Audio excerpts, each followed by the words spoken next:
Hello and welcome to Totally Tell Me, a weekly entertainment review podcast where we talk about movies, music, food, and fun. My name's Dominic Mercurio, and I am here with Laura Weinbach. Thank you. Hi, how are you?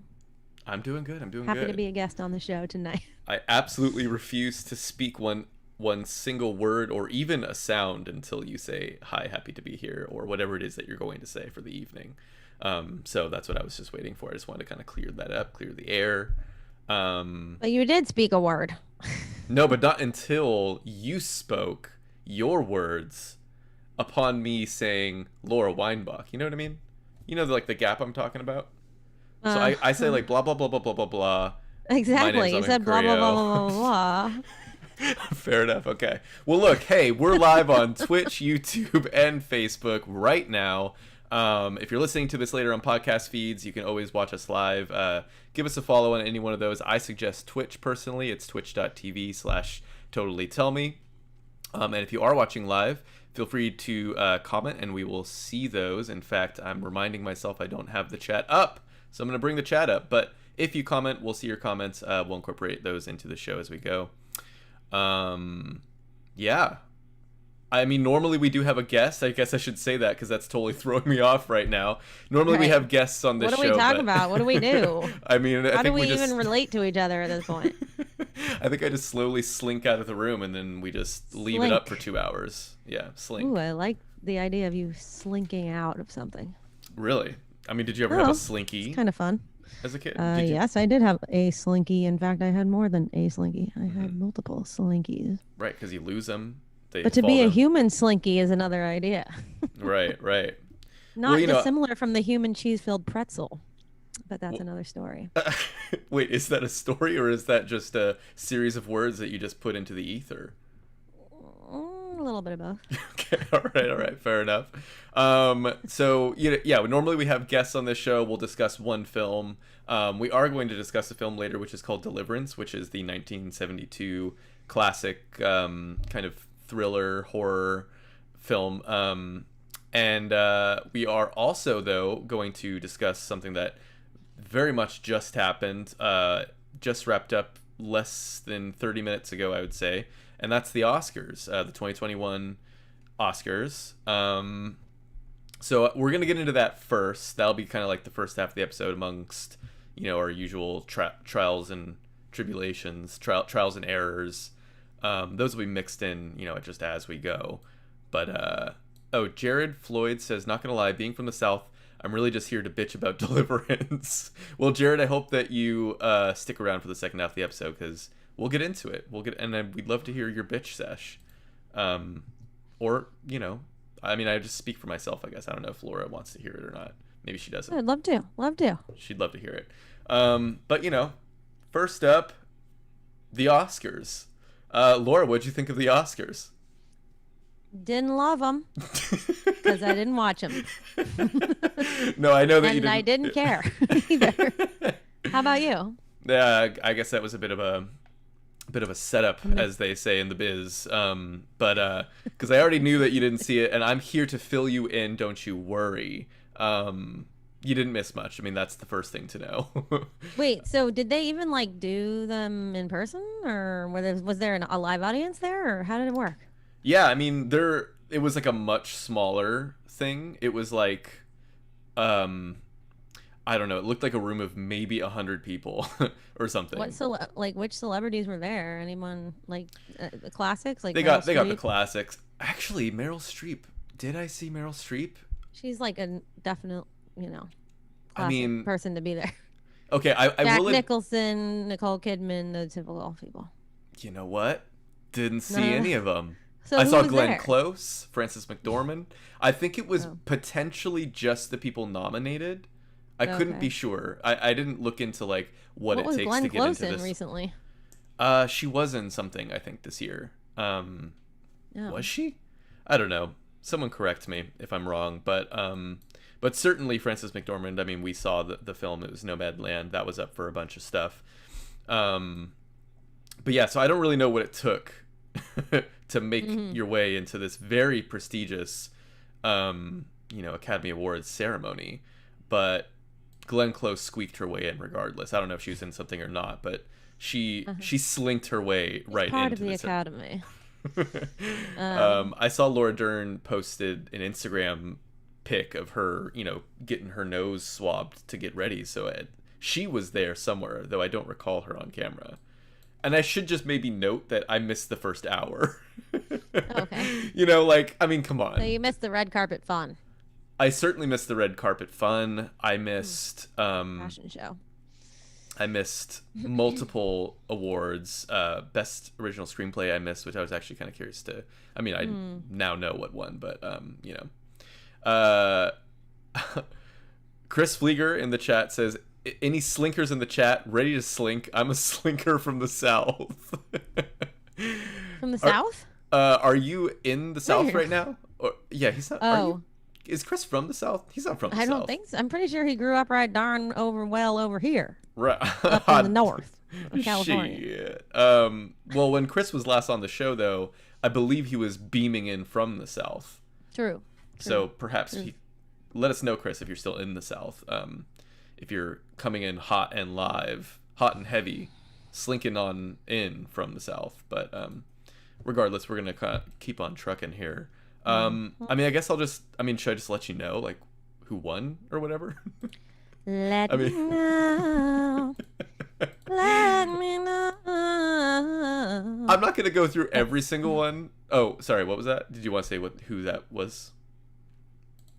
That original song? I'm pretty sure that was by SWV. SWV. Wait, or was it? No, Aaliyah. Aaliyah sang that song. Oh, Aaliyah with double A? Let me know. Let me know. Yeah. It's a good song. Double A Leah. You know, you stick those double A batteries in. Alyah. It is the Alyah. I think it's spell it. okay. She No. spells it in one of her songs. You're talking about the singer, Aaliyah, right? Yeah. 2 A's. There. 2 A's in the first part of her name. Yeah. A. Aaliyyah. So it's the double ALY. It's the double ALYH. That's how the song should go. Yeah. There you go. My mom is. She doesn't know how to spell her own name, I guess. Right. My mom is chiming in to say that Glenn Close was in Hillbilly Elegy. I didn't see that, so there you go. So I believe I think maybe it was just like nominees or whatever. All right. Well, wait. What was Laura Dern in this year? Good question. She was in everything last year. Right. But I don't know. I just don't know. Whatever. I'm sure there were non-nominees that were there too. Yeah, maybe just a Obviously. little smattering. Chris is saying in our chat, Saudi Arabia now, but I grew up on the Florida/Georgia line. He's a Southern boy. Oh, I guess that's true. Wait, why did I think he was from the Bay Area though? I mean, your parents live here though, right? At this point, they live in like Marin, right? I thought. Okay. While we're waiting for that, Jared is saying Hillbilly Elegy was actually a pretty good representation of the South. So I guess that's a 2020 film that we could check. It's kind of funny that we watched something that really is a hillbilly. Delivery boy. Right. We watched a different kind of Hillbilly Elegy. Delivery boys. Hillbilly Elegy. It's a 2020 film, but I'm just curious who directed it. I'm just looking that up really quick. But it was up for some Oscars. Ron Howard. Oh, that guy. It was nominated for Best Actress in a Supporting Role. Okay. So anyways, fill us in? I guess I should fill us in now. So I'm not going to go through them all, but Best Sound went to Sound of Metal, which I was excited about. I know maybe you not so much, but that's fine. I really loved that movie. Your reaction? A lot of people loved it. It's fine. It's fine. Fine. I guess. I mean, it's like, I guess, obvious. Wait, there was a movie I saw recently that I thought the sound was really good in, but what was it? Was it something we watched for the podcast? I think so. And I remember thinking that the music was really good and the sound was good. I don't know. I can't remember anymore. Well, the other nominees were Greyhound, Mank, Soul, and News of the World. Sound of Metal won. I thought Sound of Metal had a pretty cool, unique sound design. Obviously, there's not a ton of sound, but like this, or I guess it's not loud, you could say, but there's a lot going on. I feel like that's pretty unique in it. Let's see. I'm gonna skip a few here. We'll go to Best Production Design. Went to Mank. Sure. You know, I mean, it looked great. It did look great. Uh-huh. It won over Tenet, Ma Rainey's Black Bottom, which I love saying, The Father, and News of the World. Man, I didn't see like any of those except for Mank. Yeah, I Did you? guess I saw Tenet. Oh, Tenet. Wait, what was that about? Or Tenet. I always say Oh, Tenant, but I mean Tenet, the wait, what was? Christopher Nolan film Oh, that wait. came out, action What was? film. Oh yeah. Wait, what happened in that again? It's kind of, I mean, it's hard to summarize like many of his films, but it's kind of like a cerebral action film where it kind of involves time going backwards and forwards at the same time.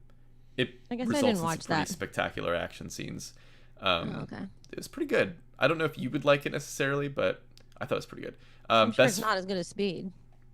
no, it Go was ahead. not good. It was not as good as Speed. Uh, Maybe what better is? written, but not as fun. Impossible. Not as fun. Impossible. Keep best going. best film editing went to Sound of Metal as well. It won over Promising Young Woman, The Father, The Trial of Chicago 7, and Nomadland. Mm-hmm. There we go. Oh, and by the way, let me just bring in a couple chats that we got. Chris said, "Yeah, my parents moved to Marin City because where do you go to retire when you're already in Florida?" And then Well, yeah. Carwin Davey said, "Hello, yous just tuned in. Gotta run. I'm busy." Well, I mean, I guess hi and bye then. Best cost. Yeah, I'm gonna skip a few. Best cinematography went to Mank. Pretty, Okay. you know. Wait. I feel like there was another movie that I thought had really good cinematography that we watched Oh, recently. so many. I What mean, was I know? What did we watch? you know what I want to. You know what I want to What do was right the now. I make a list of all the stuff we watched No, well, I mean, I that I came already out this do year? that. I know, I know. I should be doing that, but I always But forget to fill out the old. What is Letterboxd. it? Letterbox Yeah, you thing. got Yeah, on Letterboxd. Letterboxd, for and I those who haven't don't. used it once. Yeah. Well, you did use it the one single I might have day. used it the once, Yeah, you used it one single time. but not once since. Yeah. um, We've talked about Letterboxd a lot on this show, but it's a site where you can kind of log everything and rate movies. And I use it religiously. I basically put every single film that I see on there, so I can kind of look back and have a running diary of all the films that I watch. And I talk about it on the show so much that Laura signed up, and obviously we became friends on there. And I was really excited to like get a little inside peek into maybe what Laura's watching, before we kind of catch up on these shows. And I go to her profile and I see that she has put in many a film actually that first day, and I was like, wow, she's really using this. This is awesome. I can't wait to see her next moves, and still waiting really. Perhaps someday I'll move try number to get on 2 it. will drop. Waiting for the drop. Yeah. All right, best cinematography went to Mank. I mean, I do think it was beautifully shot. I'll say that much. Yeah. If it did anything extremely well, it was its cinematography. Mhm. Best original score went to Soul, which you watched, right? Or did you? Oh yeah. I didn't see Hated that. it. No. Hated it? I didn't hate it, but I wouldn't like listen to the music from it again. Really? Do you Yeah. know that Trent Reznor and Atticus Ross did that For Soul, for Soul? I did hear about that. Yeah. Mhm. And John I know. Batiste apparently as well. Yeah. And they also did the music for Mank or whatever. They I know. did, but They're just like the hottest, movie music people around right now. it's insane. I mean, but Mank to me makes more sense because it's a David Well, Fincher 'cause film, and he's been doing every David Fincher film for like a decade at this point. well, yeah. Soul, though, I could be wrong, but I don't think he's done anything besides a David Fincher film. When I say he, I mean Trent Reznor Trent and Reznor? Atticus Ross. So that was Oh a no, real he's curveball. well. As They're far just as like they're just in the mix right now, and I think they're in demand, and so like they're probably just taking all the big shit that comes their way. I know, but that's It's out of crazy. their- Because that's Well, like such a left field. I feel like it's actually not completely different from Mank in the sense that they're both like in the jazz world, and so maybe he's trying to like play his hand at that a little, or okay. I don't know, but honestly, it wasn't. It's not like bad. It's just not the most appropriate choice, I would think, for that genre. But hey, more power to you. Have fun with it. I'm sure Best it's Best visual effects also went to Tenet. And I mean, sure. I actually think that did have some pretty amazing visual effects. It was a lot of practical stuff, which I enjoyed.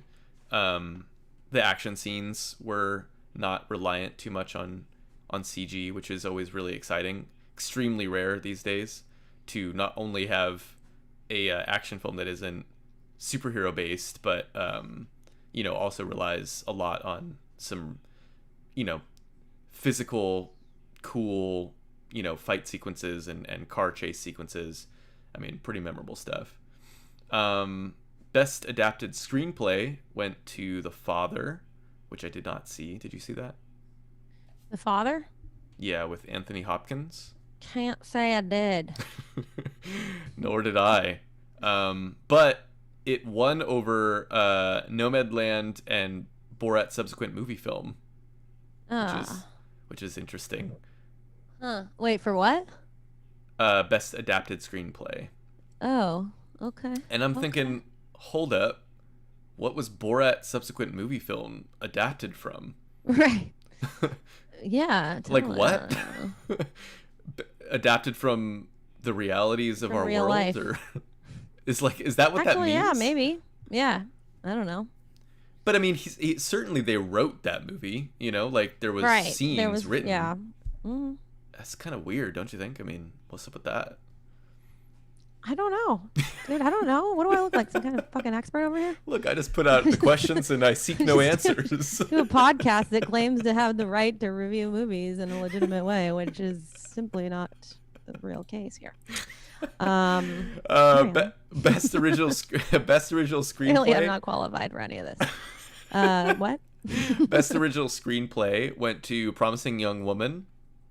It won over Sound of Metal, Minari, Judas and the Black Messiah, and The Trial of the Chicago 7. Oh my god! Wait, did you see Minari? I did not. Did you? No. Let's do that for an episode. I want to see that. Yeah, I'm curious about it. I would be very much down to check it out. It's an A24 film. I believe it just came out like a month ago or something. Right. Which, by the way, I know that they extended the the cutoff date. I mean, for one, the Oscars normally don't happen this late. They're normally in February. In March. Oh, February. Yeah, they were. Yeah, maybe they are. No, they were in March like a long time ago, and then they started doing them in February like several years ago or something. I think, like they made them happen earlier, not like that long ago. I don't know. Taylor Rankin, who's been on the podcast before, a friend of mine, he just chimed in and said Trent Reznor and Atticus also did Waves, which I did not know. So I assume you're talking about the old what's his name? The dude who has 3 names. That dude, that director. Oh, but Waves had a lot of Paul Thomas Anderson. Not Paul Thomas Anderson. Wait, I don't know. What's Waves? Waves is well, it's the director of It Comes at Night's next film. So I'm sure you were just, I'm sure you were just there work. Day one. Yeah. Wait. So he directed It Comes at Night. He directed It Comes at Night, and he directed this, Waves. Okay, so Taylor is clarifying that the not pop music stuff. Yeah, okay, because there's tons of pop music in that, modern indie weird stuff. But I guess Trent Reznor also did that. So look at that. Best original screenplay though for Promising Young Woman. Thoughts? Just whatever. It's just the bar is not very high at this point, is it? Yeah. It's hard to say. I do feel like this year is just weird. Well, it's just it's a weird year. I think. I mean, look, I don't know. I just don't know. I'm no authority here. My opinion doesn't matter. It does not match the masses. So it's like anything I say, most people won't agree with probably. Oh, wait. That's how I feel. I think, though, that this is notable. Best original screenplay. I think I was seeing that this is... Oh, no. Never mind. I'll get to that in a second. There was a couple notable things for women coming up real soon here. But let's move on to best supporting actor. What do you think of that? What do you think of the best? No, I think. Well, look, I mean, I haven't seen 3 of the 5, so Nor have I. I only saw Promising Young Woman and Sound of Metal. I mean, if you ask me, I preferred Sound of Metal, but Yeah, I don't really know if it was the writing. I would even venture so far as to say Sound of Metal was probably a better movie, a better screenplay than. Really? Oh, I thought that you weren't into I Sound didn't of love. Metal. I wasn't, but like, in a kind of more like a academic sense or whatever. Like it was kind of better, you know what I mean? Like in like an Oscar sense or whatever.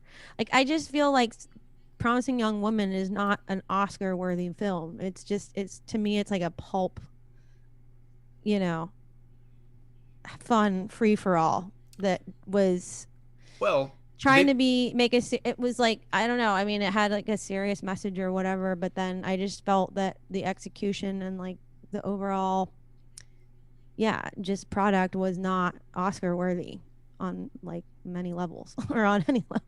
It was just it was like a fun sit back and relax type of movie, but I didn't take it seriously, you know what I mean? mm-hmm. Not serious enough to give it an Oscar, for crying out loud. But at the Well, same time, Oscars, what the fuck do they mean anymore? I don't know. I mean, what the fuck do they mean anymore? And Yeah, also, it's like, I don't think a film has to be serious to win it. I mean, no, I'm not saying it has to be a serious movie, but I didn't think that the movie was a serious movie in the sense of it being like highbrow enough. You know what I mean? It was just very kind of. It didn't have that.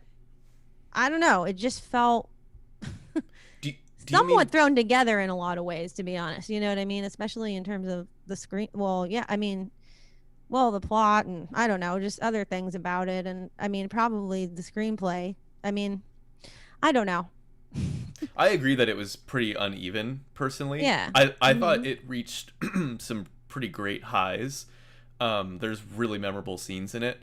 But yeah, I mean, there was some awkward There's memorable stuff too. scenes in like Ferris Bueller's Day Off, but I mean, I'm not going to give that an Oscar. You know what I mean? Yeah. I mean, there's fun movies out there that are really fun, popcorn flicks, but it's not. So, I used to think the Oscars meant something, and if I'm still talking about a prestigious award ceremony in that same spirit, I wouldn't include a movie like Promising Young Woman in an award-winning category. It's just not. It's the first film of the director, right? That was her first movie. Yeah, but I think is cool. That's exciting to me. No, it's exciting. I mean, good job and exciting and all, but it didn't. It felt a little bit like a first movie in a way. You know what I mean? And that's okay, but it's not the best. You know what I'm saying? Like, that's what these award ceremonies are supposed to be about. Being all prestigious and whatnot or whatever. And it just felt like it was very much. I think that it feels a little bit more politically. It just seems so obviously politically driven, as opposed to just like quality or whatever. You know what I mean? So do you mean like on? I mean, it sounds like you very specifically mean on the scale of the Oscars, but not on your personal scale. Like on your personal scale, would you say that it's worthy of a Best Original Screenplay? No. Okay, so it's both. Yeah. Yeah. Okay. All right. But I didn't really love like any movies that came out this year anyway. So what am I talking about? Yeah. Well, we did our top 10. Remember. We did our top 10 in what did January. I say my top? What was my number one? Funny you asked. I actually still have our. I still have our card that we made. So actually, if you're watching the show, I'm going to pull this up. It's going to kind of break the screen a little bit, but you can actually see these are our top 10s. Laura's is kind of obscured by a glitch that's going on with OBS because I didn't really set it up for this show. But we both put Portrait of a Lady on Fire. Oh yeah, now that was a good movie. Hell yeah! That was an incredible movie. That was a real piece of artwork that was well constructed. I felt, you know what I mean. I mean, it was a product of good craftsmanship. That's what I felt. Yeah, I would have loved to have Promising Young Woman is not really, to me, indicative of like expert level craftsmanship or like something that is clearly run through years of experience and refinement and like You know what I mean? Where you feel like you're getting something that's coming from an artist that really knows their craft. Do you know what I mean? Oh yeah. Like, I don't know. There's just something to be said for something like that when you feel like you actually experienced that kind of level of workmanship I'm in looking at film. our top tens, and at least for mine, I would have loved to have seen a nod for First Cow. I Oh feel yeah, I like still I'm need to kind see of that. surprised that that didn't get something, because I feel like it does have a sort of appeal for the Oscars. It's uh, it's like a slower paced, very character driven, extremely gorgeous. I think really well written. Very kind of contained story, which Mm-hmm. really often seems to appeal to the Oscars, but it didn't get anything. I think that would have been a great thing to throw in here. A lot of my other stuff is like stuff that I love, but I understand why the Oscars wouldn't be recognizing it. Stuff like Kajillionaire, I'm Thinking of Ending Mm. Things, Swallow, Actually, Relic. I would have thought that I'm Thinking of Ending Things would have gotten a little more praise on the Oscar tip, even in like the independent section. But yeah, that Yeah, I seems don't like, know. even I, though I mean, in much later retrospect, I have more respect for that movie than I initially did. I see Um, that because yeah, that but was a heated episode of Totally Tell I Me. know. No, but I do think that I could see that one getting like a lot more respect and, public admiration than it seems to have gotten, considering well, from what I understand, the nominees were for the best picture. I don't know what won still, but yeah, I mean, I don't know. It just seemed like it was going for that kind of thing. I mean, I don't know if it was going for like a best picture type of thing, but it seemed like it wanted to be taken seriously for sure. Hmm. And I think it expected probably, well, I just don't know. I have no idea I hear what you're anymore. saying though. Before we get to the next one, Lampeskna on Twitch. I don't know if that's like your name. I don't know what's going on there, but they're asking, do you guys like Dino Nuggies and mac and cheese? So maybe we can answer that before we move on to our next Oscar winner. I'm gonna put in Dino Nuggies. I'm guessing that those are chicken nuggets shaped like dinosaurs. That's just my guess. Okay, yeah, nothing comes up for And Dino if so, Nuggies. I'll love them. Um, I'll I say yeah. I'll say yeah to that. I'll say yeah. what you don't even know what they are. I just googled, so now I definitely Wait, believe it. are they chicken nuggets shaped like dinosaurs? They absolutely are. I knew it. I didn't know that.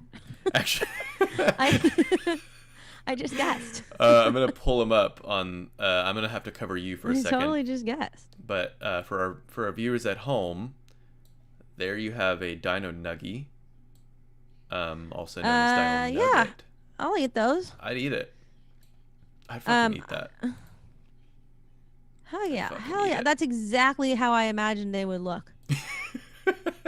That's Like a little fun. nugget with two little nugs coming out of it. I'll tell you this much: Okay. even my adult age, I'd rather eat a nugget shaped like a dinosaur than a nugget shaped like a fucking Like a nugget? just a nug. Just I like wouldn't. just an oval shaped nothing. Dude, have you had a McDonald's nugget lately? Because they are good, I must say. I haven't had McDonald's since I was, I believe, 14 years old. Dude, get off your high horse and I eat a know, nugget. I know. I'm telling you. I did find a really delicious chicken nugget spot in San Francisco though. Um, I could try and pull it No up, but nugget like a McNugget. but There is no nugget like a McNugget. what sort of sauces are they offering though? Sauces? Oh, they got all kind of plethora of sauces. A myriad, as if you will. They got that sweet and sour. They got that BBQ. They got that honey mustard. They got the motherfucking Honey ranch mustard. up in there. They got the motherfucking blue cheese out there. I think they have more sauces in other countries too that I will not name because I do not know every sauce that exists in every other country. But I can tell you this: there's a countless myriad of sauces out there. But the only one that's worth anything, So it's sweet and gonna sour. sweet and sour. That's my humble opinion. Okay, It's a well, must. And they go really well with fries. I have to say, McDonald's fries are kind of unbeatable when they're hot off the grill. Okay, okay. I Again, I can't haven't. seem to find any fries that are as good Again, I anymore. haven't been able to just screech my high horse to a halt, Freak that dismount, shit. and grab them myself, but perhaps someday I will indulge and Next I'll fill you tour. in. Next tour. Could happen soon. Not that soon. I would say ranch actually is No. disgusting Oh, okay. for chicken nuggets. That's to me the worst option. I don't love a ranch. That you just listed off. I'm not opposed to ranch in other forms. I'm opposed. Oh, you're opposed? I feel like ranch is for people who are like are uneducated. That's ridiculous. I'm kidding, but I mean seriously, it's true. I think. I mean, because it's like, why would you choose ranch over all these other good flavors? You must not know what the fuck is up. You know what I mean? Like, you must just not be like intelligent. No, I'm just kidding. Well, there's also bad ranch and good ranch. You know. Is there? There is. I don't know about all that. Truth be told, whenever I have a piece of like iceberg lettuce with a little bit of ranch on it, oh, that's good. I'll eat it. I'll eat it. It's good on salads. But you know what's kind of good though is blue cheese. Even though I don't love it, I like it. Oh, I much prefer. I will just fuck. No, I mean with the cream cheese. You'll fuck with it. I know with the blue cheese. I'll fuck with the cream cheese too. Actually. Roquefort cheese is great. No, but it's funny. Like, I never would buy blue cheese dressing like in this day and age. Mm-hmm. But as a kid, I thought it was the most disgusting thing ever. But now I'm sitting here and I'm thinking about one of those like iceberg wedges, if you will. Mm-hmm. You know those wedge things? Oh yeah. And they're kind of like a light drizzle with a light drizzle of blue cheese on it. I could dip my teeth into that right about now. I feel like I got on board blue cheese at a young age. It swept me up into its grasp. My mom liked what my brother liked it, but I just thought it was so gross. See, when I was young and uneducated, I liked ranch. Yeah, I once went to a party. I learned my lesson. I once went to a party, and everyone was eating their blue cheese, and they came over to me and they said, Dominic, if you want to be cool, you gotta eat this blue cheese and some blue cheese. And I said no. My mom said that I shouldn't touch the stuff. She did. We had Dare. Your mom at our told school. you don't touch the stuff. She's like, look, if you ever come across blue cheese, don't touch the stuff. Okay? The Dare program was very adamant, do not touch the blue cheese. And then there I was. I huffed that blue cheese down. My eyes dilated. They rolled back into my skull, and then from there on out, I was a blue cheese boy. It led to other things down the road. You're a blue cheese basket case. No, that's an entire lie. I was shocked and awed that you believed me for a second. I didn't. Oh. But I was trying to visualize. For the people out there who were wondering what that might look like. Right. Cara Hayes, what's up? Says, how do you feel about Caesar dressing? Caesar? I love it. Little Caesars? Pizza? Love it. Two pizzas for $5. Caesar dressing is great. Look, honest to God, I do like a Little Caesars pizza, and I do like a Caesar salad. You know what has really good Caesar salad? I could no, all jokes aside. CPK, California Pizza Kitchen. Wow. Okay. That place is good, guys. Oh, I mean, the pizza can be a little bit of a cardboard situation. Wrong. You're off. You're off. No. Maybe it's the ones I've been to, but sometimes cardboardy. Dude, California Pizza Kitchen's like the original wood-fired pizza, which is a total lie. But no, seriously though, they are really good. I'm not even joking. It's very good. I don't even know how you could possibly think they taste like cardboard. Is there a thing to get there? Maybe you haven't there? had it right. What? Is there like a thing to get there that maybe I didn't get? Just a regular pizza. Well, actually, you know what I think is the best deal is the kids' pizza. It's just like a pepperoni pizza, but the crust is so good. It's just very good. I don't know what else to say. I don't personally go for the crazy topping ones like, Thai chicken or whatever and that kind of thing. People try to do that, think they're getting all sophisticant or whatever, but I don't agree with it. I think if you just get a straight up, caprese pizza or just like a, what do you call it? A margarita pizza. Yeah. Or a cheese pizza or pepperoni, you can't go wrong. You get that and you get a Caesar salad. It'll work. That'll work. And they give you that bread. Okay. Look, maybe I got a bad batch, but from my deepest memories of a CPK, I only conjure up a sort of, like like I chomped What? down the pizza and it was. What I are was you? like, yikes. This is wrong. Yikes. Maybe they Incorrect. fucked Wait, up. when did you go there? And are you This sure it was CPK? this had to be damn near a decade ago. Damn near. Okay, so you could be recalling this incorrectly, as you've been known to do with other restaurants. Oh wait, what other restaurants? I don't know. Like I don't deny Jimmy it, John, but like a Jimmy John. a Jimmy John's. Or I don't know. You're like a Jimmy John. I believe. I don't know. The saga of the Jimmy Johns concluded with me actually being correct. The people out there have no idea what we're talking about. No, but this just is to brief them yeah. ever so quickly. We were on tour, and we came across a sandwich shop in the middle of nowhere. Not fully in the middle of nowhere, just like some town in California. And I didn't recognize the name of it, but I saw the picture on the outside of the window, and it was a picture of a very good looking submarine sandwich with a very unique looking soft top bread, smooth top, I should say, a smooth top bread with a really well textured bottom part of the bread. And just the fillings were just very crispy and delightful. Anyway, I got a sandwich there while the rest of the band stayed at Starbucks. And they all were pretty jealous when I showed them that sandwich that I got. And it was amazing. And I've been looking for that place ever since, but I did not happen to document the name of the place. So I've been kind of guessing what that place was for the last 2 or 3 years. And I but tried I would it. recognize. I think I at least tried it, or you gave me a half, or I like, or and you I just and you watched acknowledged it was very good. It was very good. Or I Yeah. just like got my own after you got yours or something because of your like very intense enthusiastic response. You were like, it was so good. It was like a superior forceful. sandwich. It was forceful. It seemed like a chain, but I had never seen this place before. So for basically several tours after that, I'd be like, band, let's try to find that sandwich place again. And then Dominic was like, I think it was Jimmy John's. I was like, I don't think it was a place called Jimmy John's.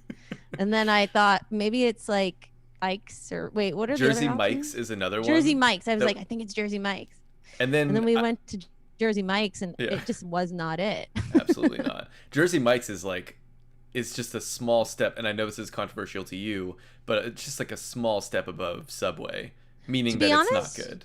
Subway is pretty good. I know, that's why I said it was gonna be controversial to you, because I know that you like Subway. I hate Subway with a passion. Why do you hate That's it with not a even a like, sandwich to me. What can you hate about it? There's not. It's like it's. Why? It's just simply what it is. There's nothing wrong with it. I can go into this. You know what? I'd be happy to go into it. First, the ingredients. They're trash. They're old. They're like. Okay. No, they ain't fresh. Not always. Not always. But we can even forgive that. The bread. I feel like the loaf of bread.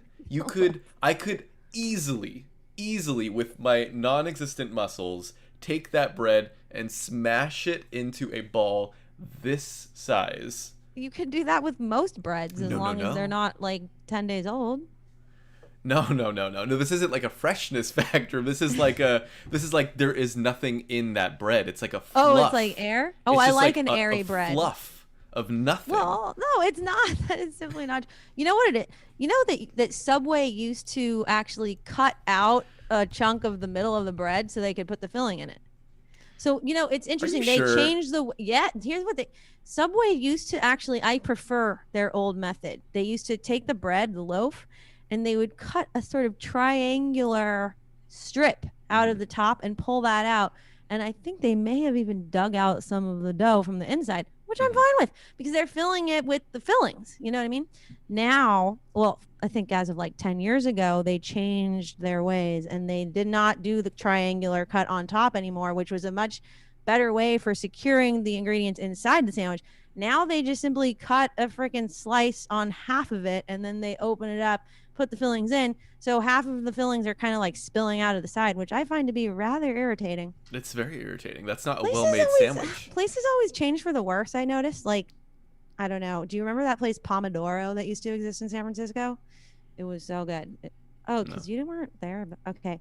Pomodoro was this like kind of independently owned Italian restaurant in San Francisco, but they had like a few of them around town, kind of like La Boulange.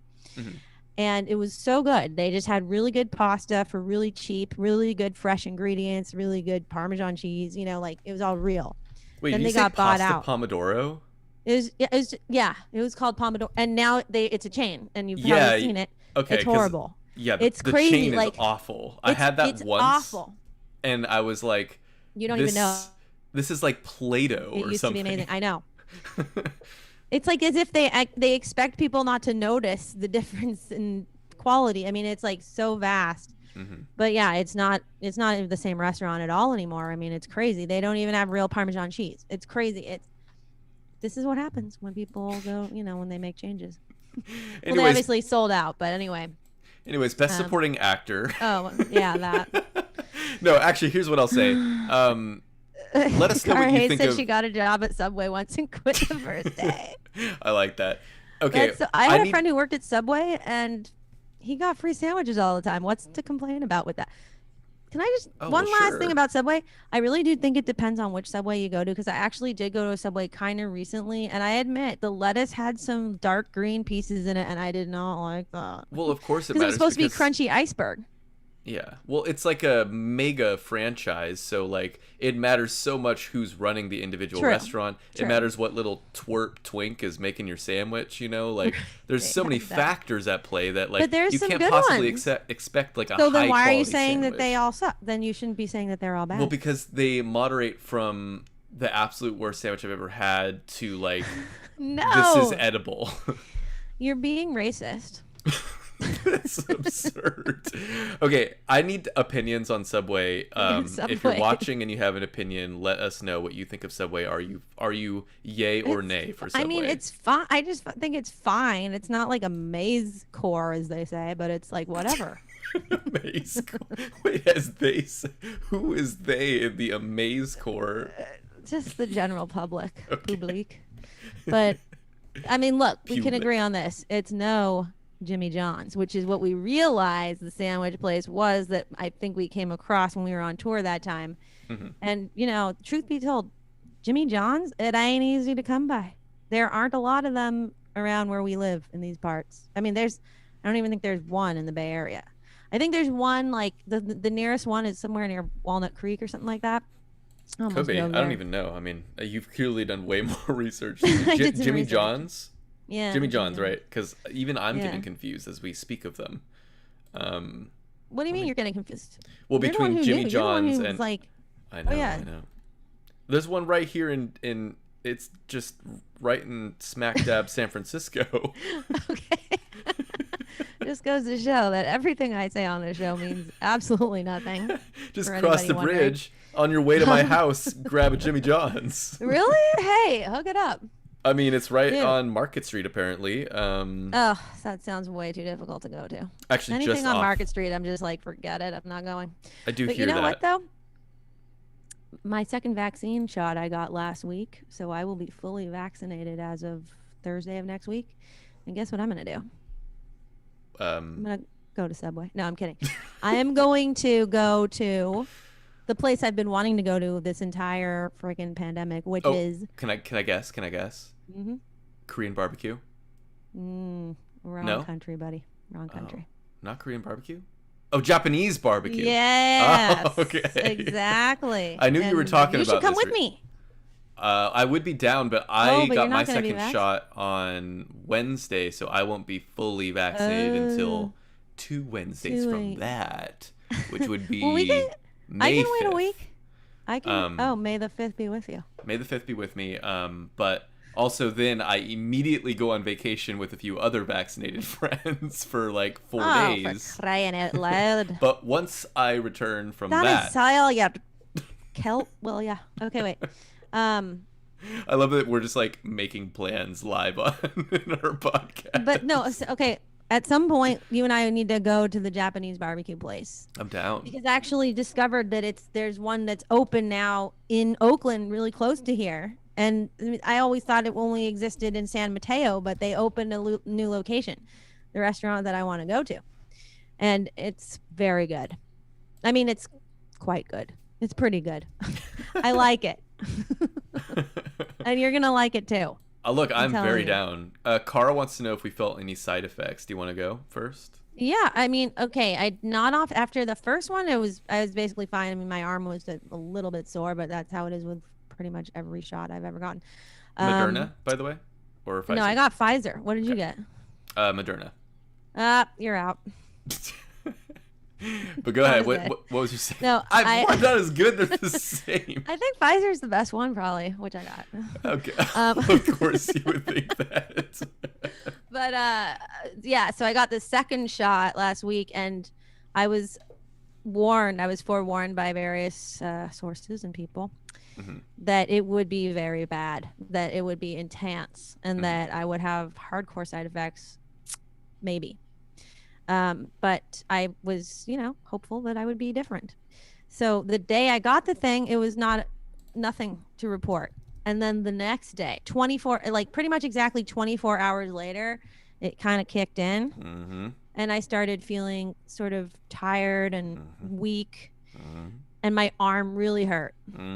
And I just was like, oh my God, am I going to be in for it? Because not only was I not feeling good, but I was in Yosemite the first day of my trip to Yosemite, which was something I'd been anticipating for a while.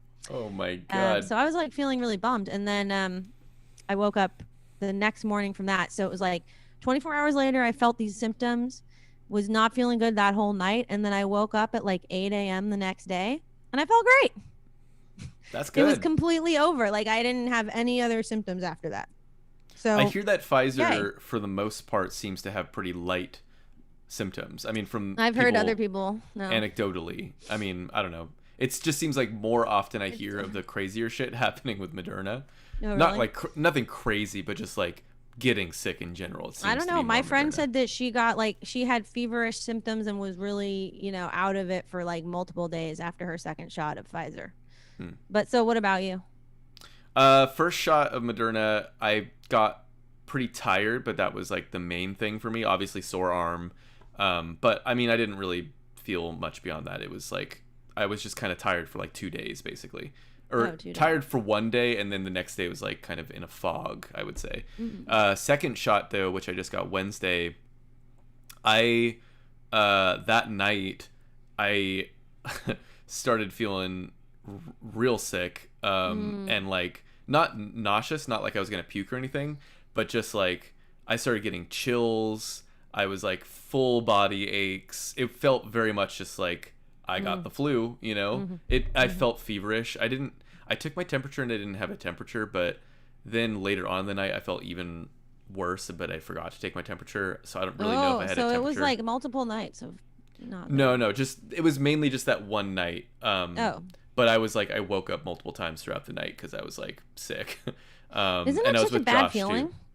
Like I haven't felt like that in years, and so to feel that sensation of the flu or kind of that feverish feeling, it really made me think about what it must be like to be on your deathbed.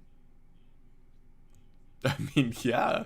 I mean, like I just thought. I mean, COVID has put many people there. I know. No, I mean, it's a feeling of like, wow, I feel so sick, and like it was almost like not being able to remember what it felt like to not feel sick. You know what I mean?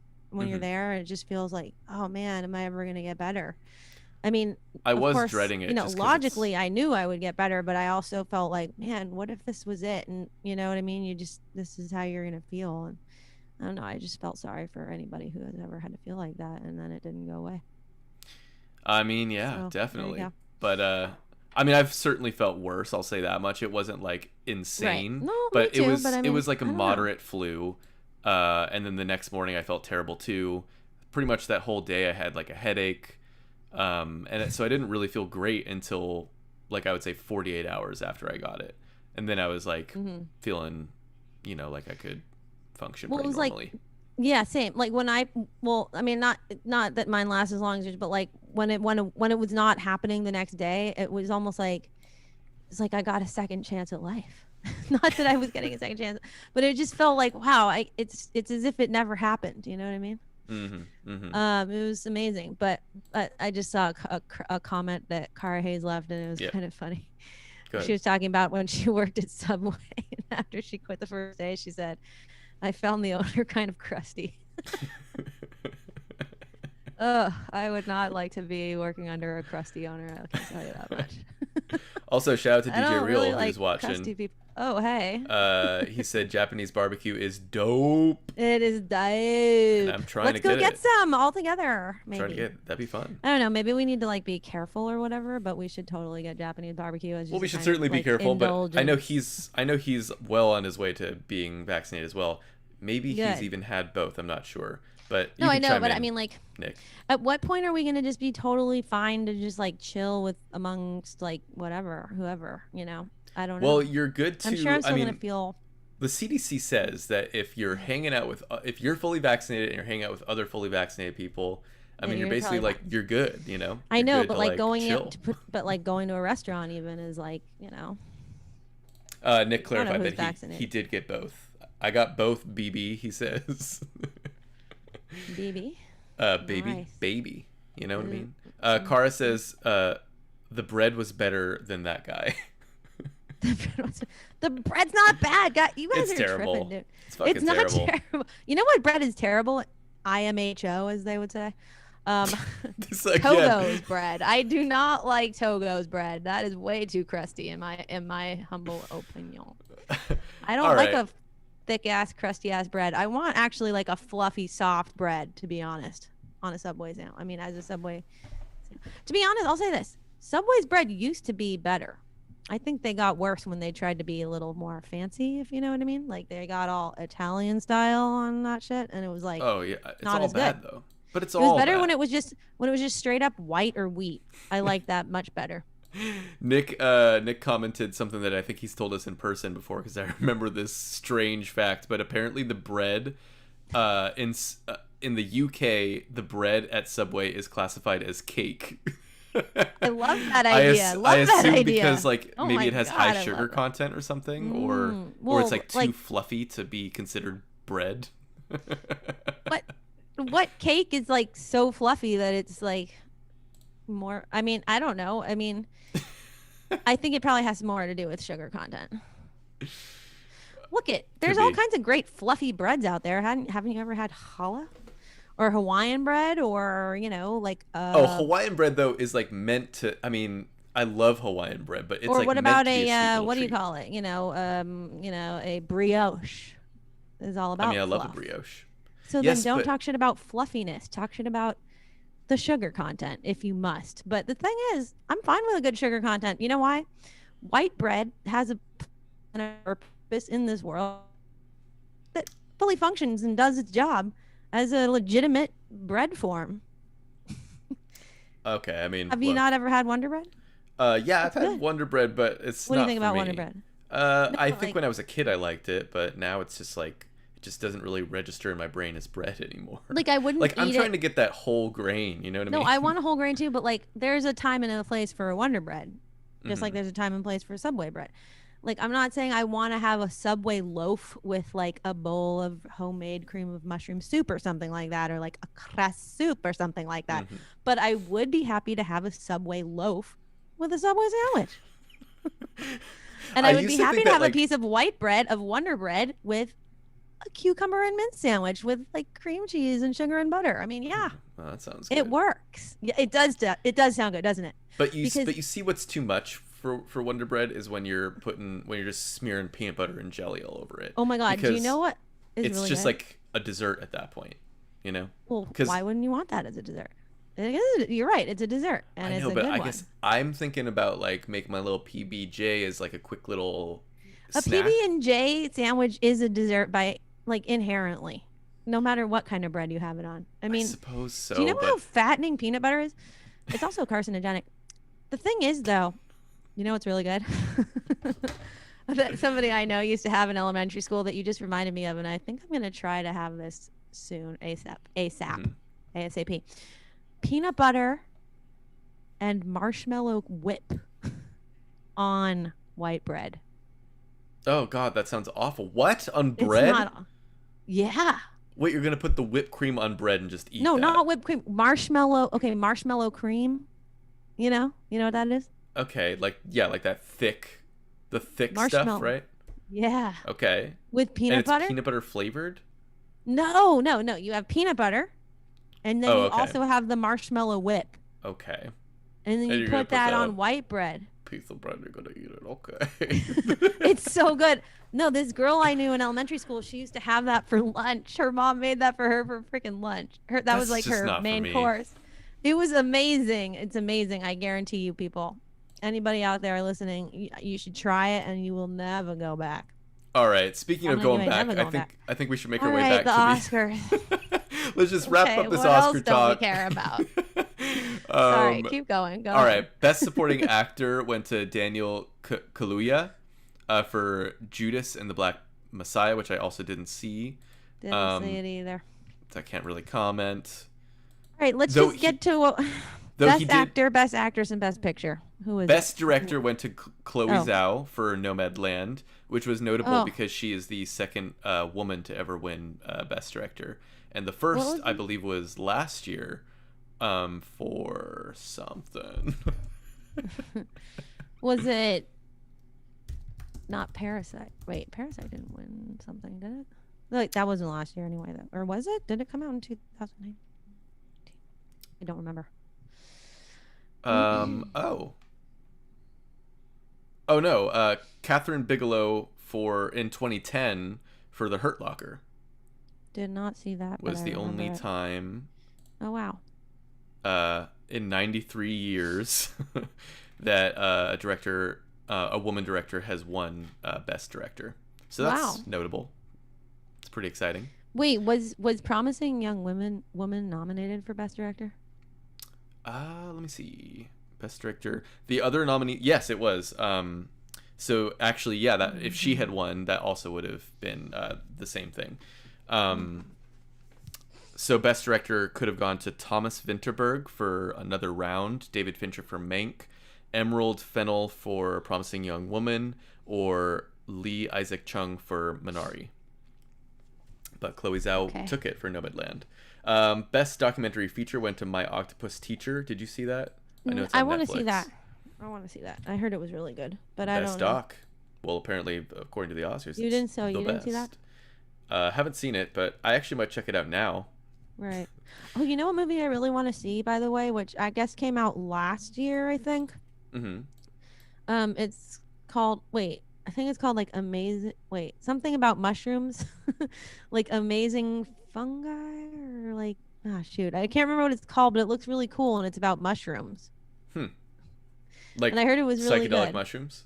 No, well, it's just about mushrooms around the world, or just kind of their function in the world and stuff, and like just it looks really cool. Okay. We should watch that. It's a doc?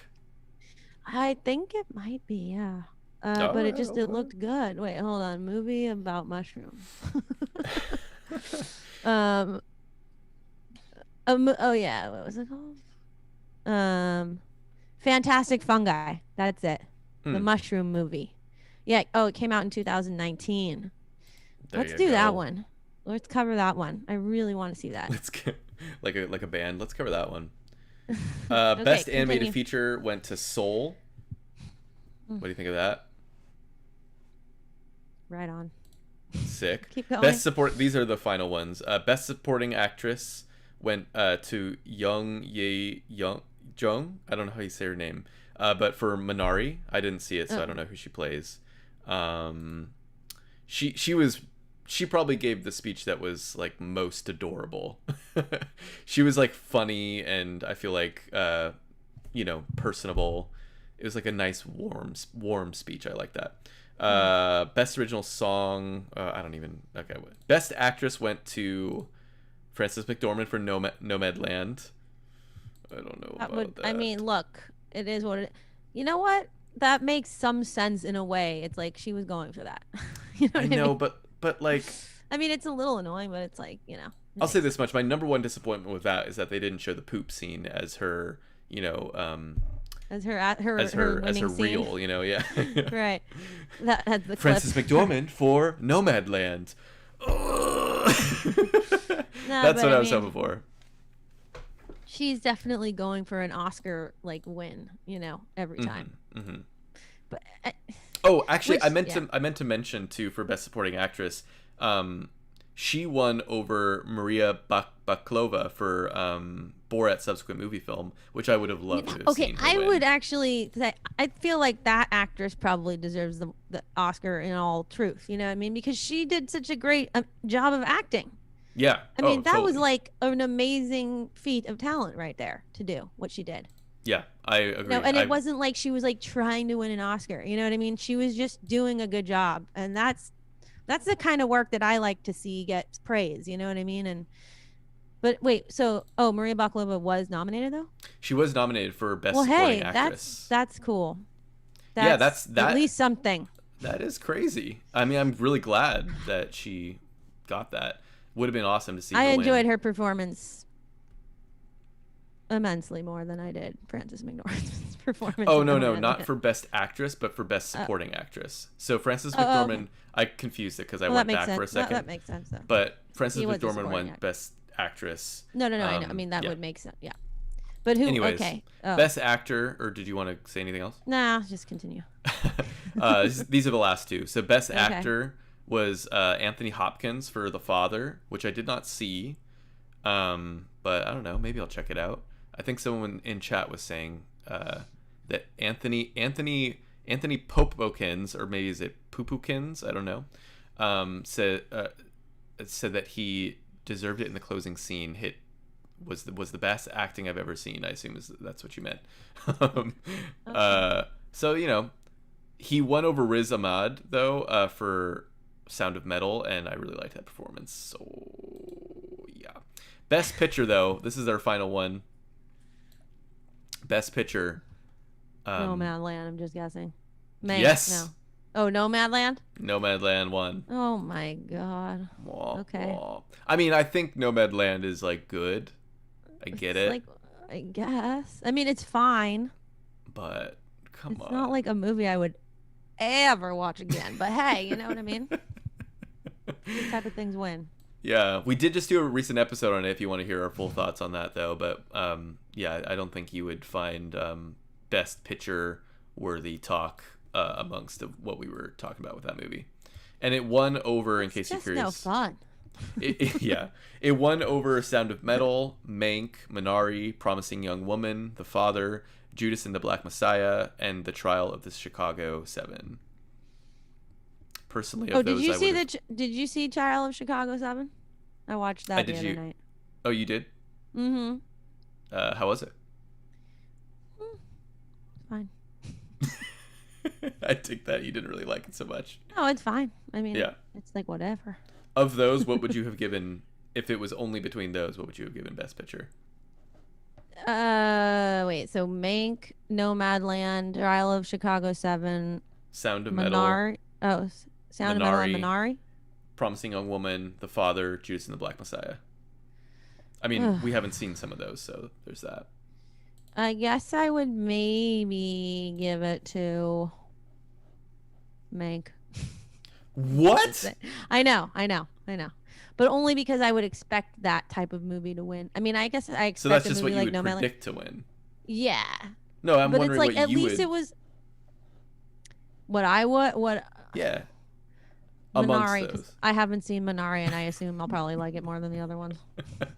Interesting. But honestly, I didn't like any of them. Well, no, I mean, look, the one that I was most entertained by was Promising Young Woman, even though I would never put that in an Oscar-winning category. Mm-hmm. So, Sound of Metal for me, slam dunk. But you know what? Borat's subsequent movie was also more entertaining than all those other movies. Well, but I guess it's not about entertainment. It's not about that, I guess. Sure it is. But that's why. That's why I feel like it's not. No, but like Best Picture is never about like what's the most entertaining movie. It's always about like what's the best picture. And I guess I would say that Mank. I mean, Parasite won last year, and I feel like that was a highly entertaining movie that also was, very well recognized by the Academy. In a rare turn of events. Which I also don't consider to be like a Best Picture movie. You know what I mean? Like it's a fun, entertaining, independent film that I would have enjoyed, but like didn't expect that to win. Like, so do you consider Tarantino's films to be Oscar worthy? Yeah. but like I feel like those are in a similar kind of vein where they're a lot of times they're pretty just pulpy, fun, just like incredible, They're you more than know. that.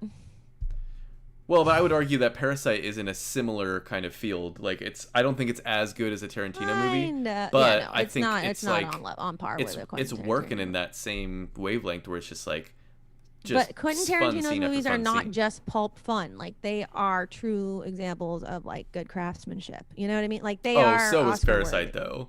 Parasite's craft Not was on the pretty level of a incredible. Quentin Tarantino. I don't feel like it's on the level of. I mean, there were some problems that we don't have to get into this, but like, Hmm.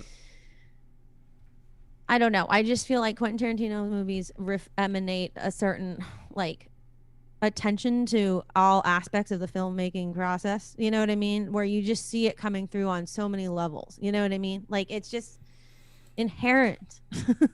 Like when I think of like The Hateful Eight, for example, it's just I don't know. It's just so good.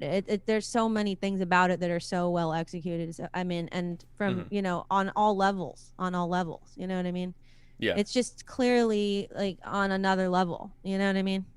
I'm And not it is, saying that even though it's Parasite. like it's not like it doesn't come across as like a mainstream Oscar type of movie. It is in that level of expertise. I feel like it's transcendent.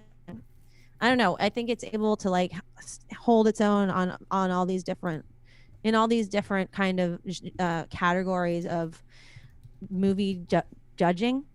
Like I think that it stands as an example of good filmmaking in the independent filmmaking world, as an art piece.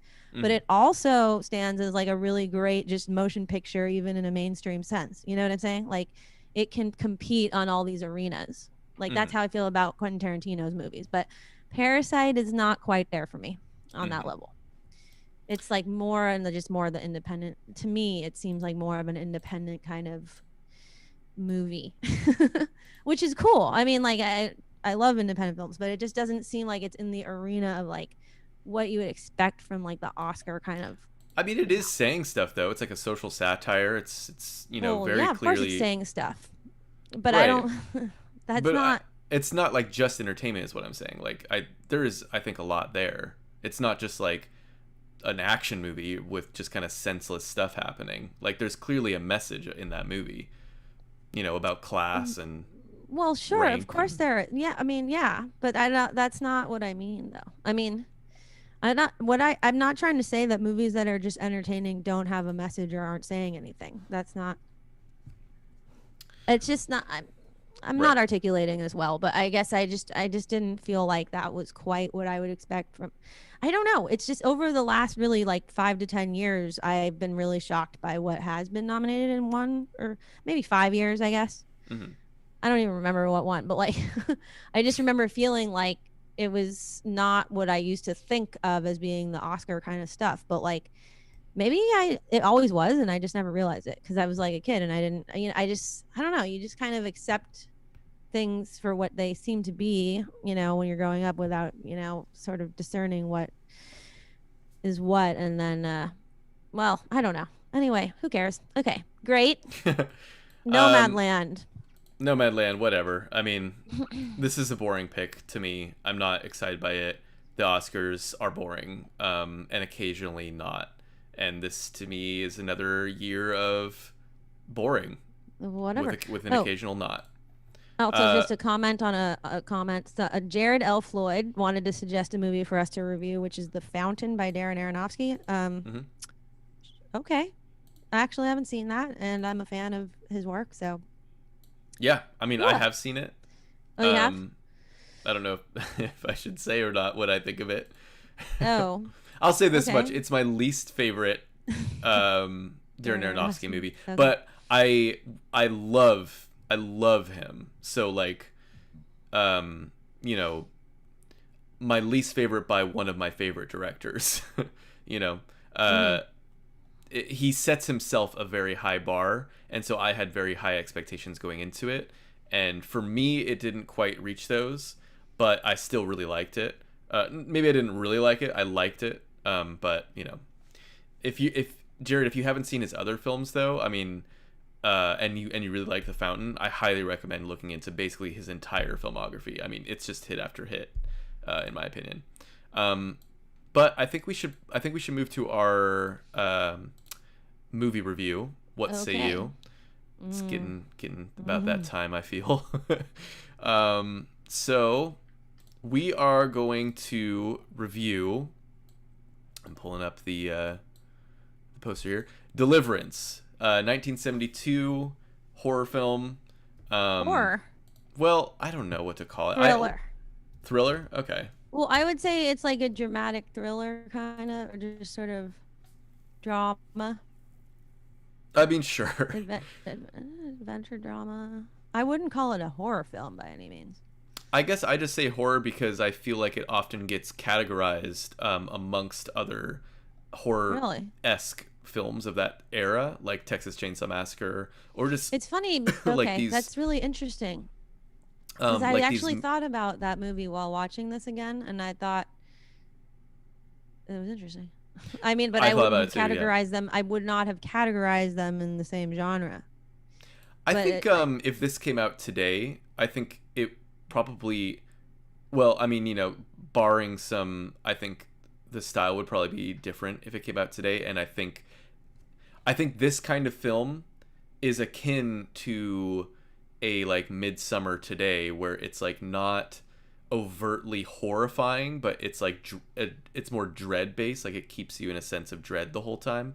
Now, granted, like I know that they're different, but I'm saying like if this movie were made today with today's stylings, I feel like it would be more similar to something like Hereditary or what did I Midsummer. say? You said Midsummer Midsummer. versus like something that's a little more overtly scary that recently came out. I mean, I can't think of horror movies. The Conjuring, like it's not like a Conjuring boo fest or anything, but it's No, more but like I a can I simmering can see dread. how Midsummer is like a little more aligned with the horror genre because there's elements of it where you're questioning reality, you're questioning is there a supernatural element at play?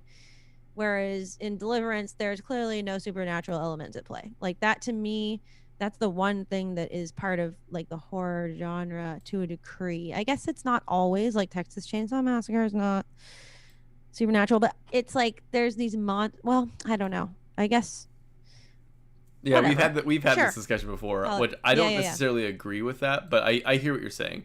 But I also agree it's not really horror anyways. It's like Yeah, I don't thriller. feel this is a horror. I feel like it's a drama. Anyways, it's directed by John Borman.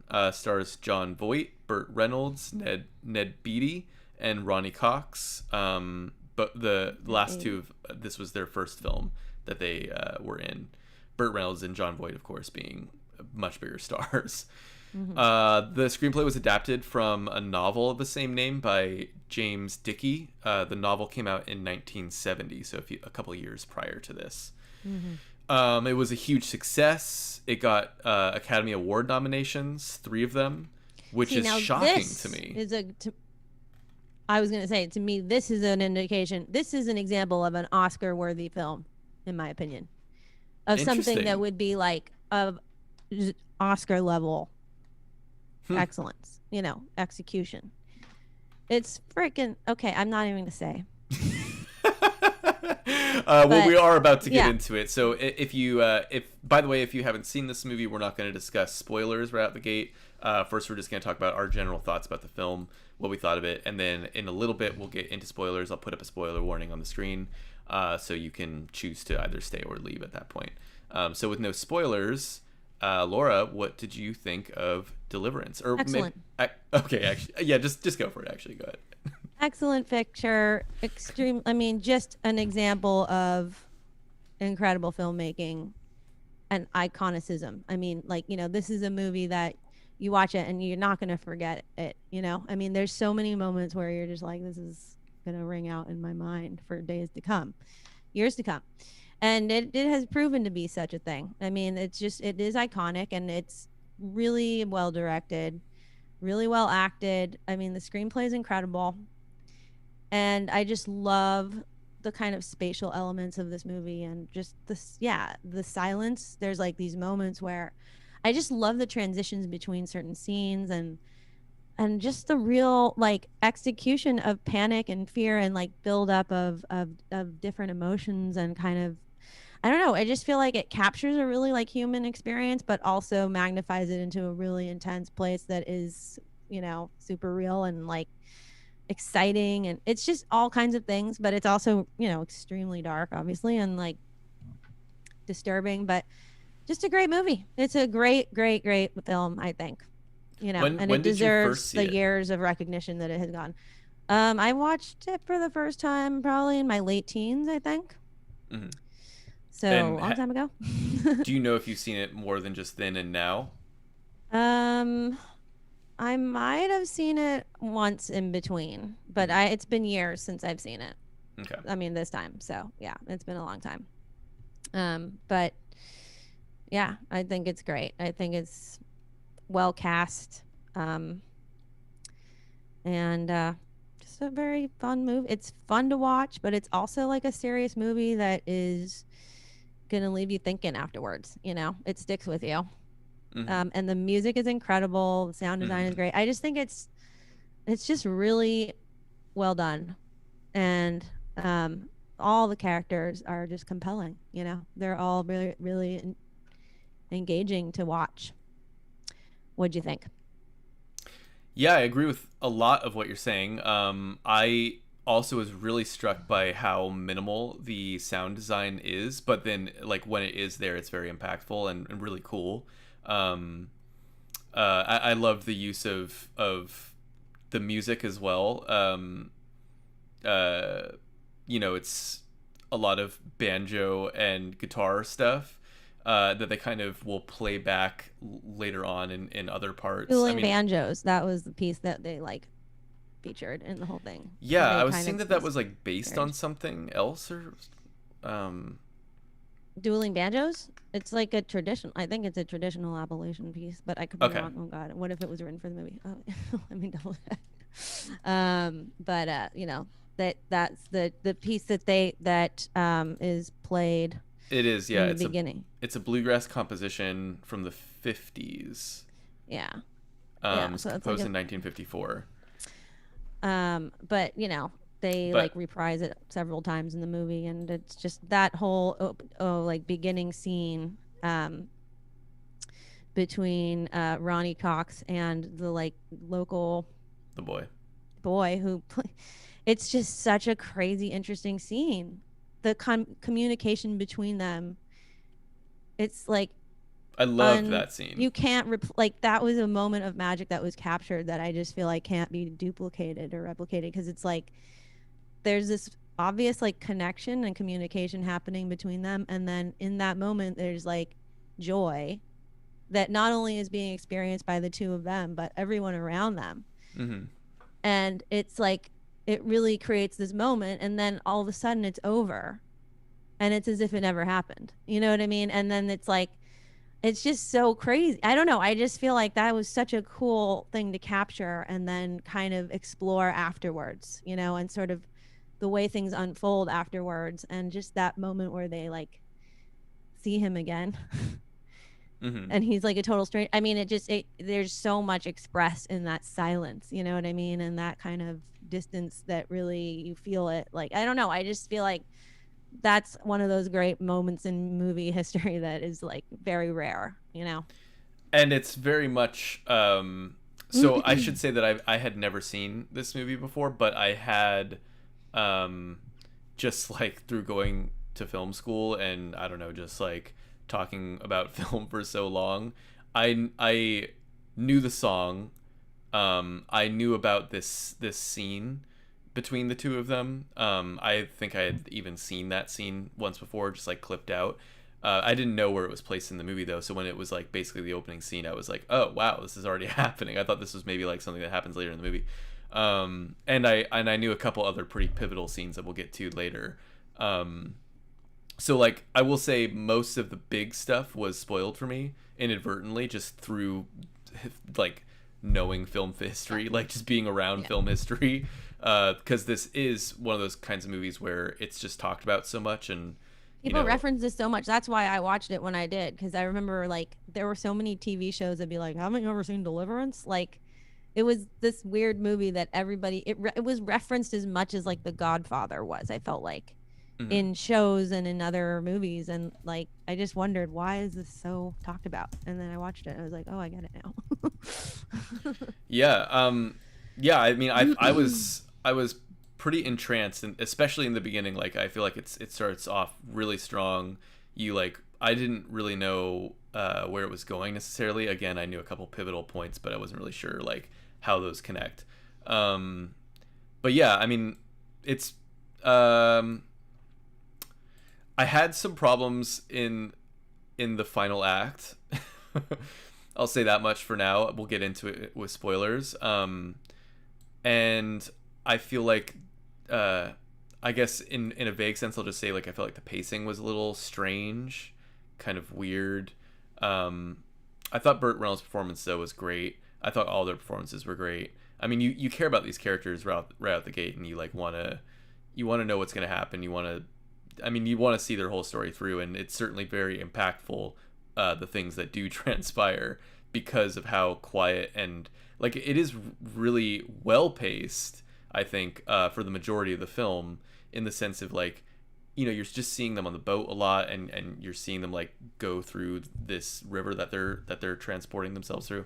Uh, but like you're just kind of there, and because there's so little sound, it feels very realistic. And Hmm. it feels like, yeah, I mean, this just feels like a rafting trip that you're just kind of on. So Yeah. then when things happen to them, it feels much more impactful because of those And there's down not like a moments. lot of foreshadow. I mean, Yeah. you think that there is, but the things that appear to be foreshadowing what's going to happen aren't actually really foreshadowing them. Like, well, we can get to details later, but Mm-hmm. when when things happen that are of extreme consequence, Mm-hmm. they kind of just happen in a way that doesn't feel like there's a lot of build up to those moments. It's like they're happening and all of a sudden you're in it and you're like, "Oh my god, this is really happening." And then they're over and it's like there's not a lot of time to fully realize what just happened until after the movie. You're like, oh my god, like, and it feels realistic in that way Mm-hmm. because in life that's probably how things kind of happen, is like one minute you're here and the next minute, oh my god, there's like this thing happening. Mm-hmm. Which we can get into details later, but I really liked how that was executed, and we can talk again about the details of what I'm talking about later. But Yeah. I really liked that choice of direction for this movie. Totally. Yeah, I think the direction also, as you mentioned, is great. I mean, it's like really. I loved just how it was shot too. Like the Mm-hmm. colors are Mm, muted, and mm. I mean, you can just really tell that this is just well crafted and just thought through. Um, the scenery is just beautiful in this kind of dark way. Like it's foreboding and intimidating, but then there's also this like when it is tranquil, it just really makes you feel at ease at the same time. Like it feels like at any moment it can go either way, and then you get to feel both extremes of that, like the Mm-hmm. tranquility of the river, and then like the dread of the river And that the these people aggression feel. of it, the kind of, yeah, just like ruthless Yeah, yeah, it's like violence of it. yeah, it gets overwhelming and suffocating, and uh, but it's cool like that it all just is along this stretch of river, that it's just Mm-hmm. like this adventure that just kind of barrels along. And yeah, I mean overall I really liked it. I have a couple things I'll get into in a second here, and maybe we should get into spoilers unless you had other stuff that you wanted to talk about. Well, just to say, I think my favorite performance in this movie was John Voight's performance. I think that his acting was incredible, so nuanced, so good, and like I didn't remember this movie very well. I mean, like I remembered certain things, but like I forgot exactly how things played out, watching it this time around because Hmm. it had been so long. But just, I feel like John Voight's character from the very beginning, there was something that I was compelled by with him, even though his character is not like the more dominant character in the beginning. Like, he doesn't seem like he's going to be a dominant character Hmm. from the beginning, but it turns out that he is. And I was immediately drawn to him though from the beginning, like just the subtlety and nuance of his acting and his understatedness. I just couldn't speak more highly of it. I just feel like there was a lot of good dynamicism going on in his performance and just the way he kind of reacts to things. It's really consistent throughout the movie, I feel like. And like I don't know if other people felt that way towards him, like while watching him from the beginning, but I really felt that in the beginning of the movie. And then my like intuition about who he was, his character was like unfolds so clearly in the rest of the movie. And I just felt like he did a great job, and his director must have done a really good job in creating that, and so props to that. I'm also really curious to just like look into the making of this movie. I just watched it today, so I haven't really had a chance, but I'm just curious. Like, it seemed very much like they shot this in that fucking river, and like that these actors were really going down. They did. They shot it in the Chattanooga. They shot it in the Chattanooga River. Right, but like, there's just some stuff in here that seemed hard to fake. Oh yeah, I know. I was thinking like, oh my god, they really had to do some of this shit. Like, yeah, going in those waters. I mean, yeah, I don't think that was fake. I think no, and I can only imagine like how much time they must have been spending in that water. Because like, well, I've been on shoots before where you've had like people have had to jump into freezing cold water at 6 a.m. in the morning, like in a freaking forest for a commercial. Like, yeah, for that. And if they're doing that for a commercial, imagine what movies sometimes must do. You know what I mean? So it must have been pretty intense. I'm sure they had to like learn a lot about how to be in that kind of wilderness. I'm also, kind of by the reading way, about it. I think I might. Okay, I don't know if I'm told. I could be wrong about this, but I vaguely recall hearing a fun fact that the kid who plays the banjo in the beginning, he's like a local that was really from that area that they found. Like, he's know. Real. A lot of those people I think were real, like that they were actually from that area. Let's see. He grew up in Georgia. He is an actor, though. Oh, the kid? Yeah. Okay, never mind. So he's not real. Oh. Or maybe he became real after that movie. I don't know. Yeah, I don't know. It's not looking good for you. Okay, but here's what I will say. I don't speak truth on this show. The film, I'm looking at the Wikipedia page. It says the film is infamous for cutting costs by not ensuring the production and having the actors perform their own stunts. Most notably, John Voight climbed the cliff himself. Well, but I will say about that. I mean, there were certainly like some trickery going on. We can get into that. Yeah. That was kind of a scene that I was like, but right. I mean, I'm sure he climbed a cliff for sure. It wasn't as treacherous as it seems in the movie, though. Right. No, but regardless, that's crazy that they didn't ensure the production, though, because I mean, even we insured our productions. Yeah, like you do that. Like you definitely do that these days. That's not something you skimp on, because if something bad happens, you're gonna get sued, I know, and a movie like this is like filled with moments like opportunity for just things to go wrong. Yeah, that's crazy. Maybe it was just like a different time too. Like it wasn't so, I don't know, Sue happy or something. But yeah, you would not want to do that these days. Okay, should we get into spoilers though? Sure. So if you have not seen Deliverance, and you care about spoilers, now's the time to tune out. Tune out. I'm just putting up a spoiler warning for people who are watching the stream. Yeah, so with spoilers, first, before we get to the ending, I wanted to, and maybe another very pivotal scene, I wanted to talk about that cliff scene just because we were just talking about it. So John Voight, he climbs this cliff, and it was like, at least to me, very clearly like shot day. They shot day for night, and they just like put like a night look on the sky, and they just like changed the color correction to blue. Yeah. Like, I saw that. Yeah, and it almost makes it kind of look like an inverse image type of look. Yeah, it was kind of like you're looking at a negative or something. it was almost distracting to me. I mean, like, the scene goes, to interesting spots later on once he gets to the top and then is shaking as he's trying to shoot the dude, which I did love that, and I love that kind of calling back to his trepidation about wanting to shoot the deer early on, which was another, I don't know, I was really into that really short sequence, but I was really into it because it's just like, you do feel for him, you're like, you can tell that he's in that moment. Yeah, you can tell that he's kind of like trying to be, he's like trying to kind of be like Burt Reynolds' character a little bit. He's trying to like kind of show them that he can be a mountain man, but like ultimately that's just not who he is, like he can't kill. He's but just then not a killer. he has to be, but it's almost like he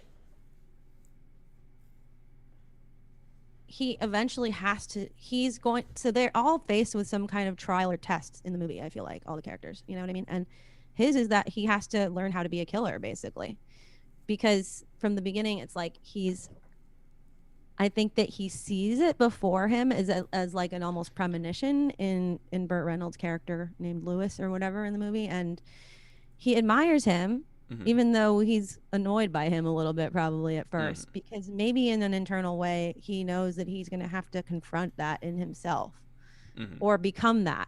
And it's not something he's ever had to do in his life. And they're all faced with these things they've never had to maybe do yet. You know what I mean? And so it's just really interesting, like the different trials that each of them has to confront. And like I mean, again, we're in spoilers. So like the fact that he's almost faced with getting raped, that ends up not being his trial. You know what I mean? That's not the thing that he ends up having to endure, which is, I mean, interesting that, the other character, Robert, has to, it's like almost like each one of their weaknesses becomes the thing that, and I'm not saying that well, it's like, to me, the guy, Robert, who gets raped is like, he's kind of the most like arrogant, kind of, not arrogant, but kind of flippant and he's like the least thoughtful one out of all of them, is what it seems to me. You know what I mean? And while that may not equate to like having to be raped, it's almost like he's the one who gets penetrated by these like extremely kind of subpar kind of characters that are like, they're kind of embodiments of like uneducated, non, just like base level kind of existences, right? Or something like that. And Jon Voight is like this extremely thoughtful person, you know what I mean? And so it's weird because he's like so much in his head, I feel like. And then they all have their different faults that I feel like they ultimately are going to be having to face somehow, right? And like Burt Reynolds' character is this overly confident, seemingly wants to be Tarzan type of character, but is also aware of sort of the dangers. But then he himself, it's like he's like the strongest kind of leader like figure in the beginning of the movie, but then he becomes injured, wounded, and almost like a child by the end of the movie, you know what I mean, where he can't do anything. But it's interesting because his role as the leader gets passed on to Jon Voight's character, who doesn't seem to be a leader at first, but he recognizes like the leadership that he needs to acquire internally. You know what I mean? And it's just really cool how he really does kind of have to embody that. It's like he doesn't choose it. It like almost chooses him, but then he like does it in a way with flying colors. I don't know, but he does it without pride. I think that that Burt Reynolds' character is prideful, and that kind of like defeats him in a way. And maybe Robert's character's like sin or flaw is, what would his be? Like, wait, is Robert the one who gets raped? Who's the one who gets raped? Robert. Well, I was thinking more when you were talking about how he that maybe his fault is like thoughtlessness, but I thought it was more like he's disinterested in because what's that line that he says when he's like please don't yell at me. Right. Like I was being yelled at all day, and I don't want to have to deal with that today. Well, yeah, like he doesn't. respect the land. He doesn't respect. He has no respect for anything. He's just like kind the of most city boy of all of them. Like they get called city boys at one point, and right. I feel He's like kind he of really represents sort of like this guy who's really just there to kind of vacation, you know, and right. he wants to just go and he wants to have this experience in more of like a bubble, and he doesn't want Right. the stuff that comes with it, which is like nature. Yeah, or he like has no you know. no interest in connecting with the land or respecting it or understanding it. So but then he's forced into like submission, and then he does kind of become humbled, but then he doesn't. He never becomes a leader. You know what I mean? Like he never evolves into like a leadership role. Mm-hmm. It's interesting. Like by the end of the movie, it's like John Voight clearly still doesn't trust him to make any decisions or like speak on their behalf. You know what I mean? It's like he still kind of remains in this sort of not very intelligent state, but at least he does, I think, acquire some humility. You know what I mean? Whereas I think from the beginning of the movie, he doesn't have that respect, you know? Mm-hmm.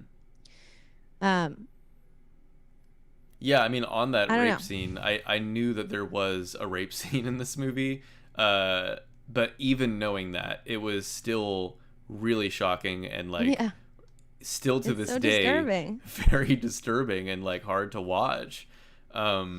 It's weird because it's like they don't really talk about it very much afterwards. Yeah, And like it really does kind of come and go. I kept thinking to myself, like so after the rape scene happens, he's like rolling in the mud and he's covered in filth. And then they just like get dressed really quick. And I'm thinking, like, rinse yourself off in the river. Don't you still Of have like course you semen in would your think asshole right that. now? Like, this guy just Well, came in your butt. we don't know that he came. What do you mean? He totally came. Are you kidding me? He like fucked him and then he was Could have done. just been a few pumps. You don't think that he came. Come on. Why would he stop if he didn't come? I don't know, just to sort of, you know, do his Visceral. business. I don't know how turned on necessarily he was. I think it's more of like a power play, you know what I mean?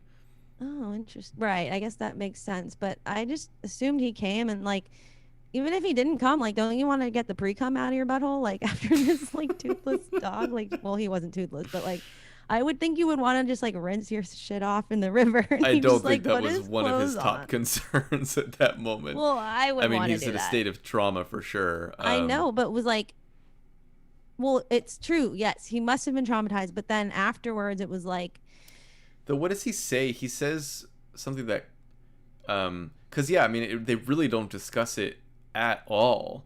And he says which I guess something. makes some sense. Like maybe he just can't, you know what I mean? But you don't I guess I didn't really fully get the sense that he was like in a state of trauma in the same way that John Voight's character was. Like John Voight's character is clearly affected by all the things that have happened. You know what I mean? Mm-hmm. And that are kind of still happening. Whereas Robert's character, he's affected, obviously, and then he doesn't want to talk about it. But then he's able to kind of carry on in this sort of facade of like, Yeah. you know, coexisting in society. Like towards the end of the movie, when he's having dinner with all those people, he's able to at least converse, you know what I mean, and pretend and be present. Whereas John Voight is like, you know, understandably in a state of just Mm-hmm. dysfunctionality, you know, and I think it's well, I implied just though thought that that he was obviously is still traumatized, but he's dealing with it in a different way. But yeah, I don't know, it's just I do want to talk about interesting. that ending though, since we Yeah, kind of came to it, sure. because that was honestly my biggest problem with the movie. I felt like it Okay. was very strange that the movie did not end after they got out of the river. To That it me, kind of yeah. like they get out of this river. I did not like check the time or anything, so I just assumed that like when they were, you know, getting the ambulance, when they found that church or whatever, that you know, that we were probably going to see them get into the ambulance. We were going to kind of know that everything was okay or whatever, and maybe just get like one quick little glimpse at their normal life, potentially maximum. I was not prepared for it to go on for another like 15 minutes with what I kind of found to be a little bit like meandering kind of. It didn't really end up feeling very consequential at all, because like we learn that the police are starting an investigation, but and they're obviously suspicious of them, but that it doesn't result in anything, their investigation at least, and so then they're free to go.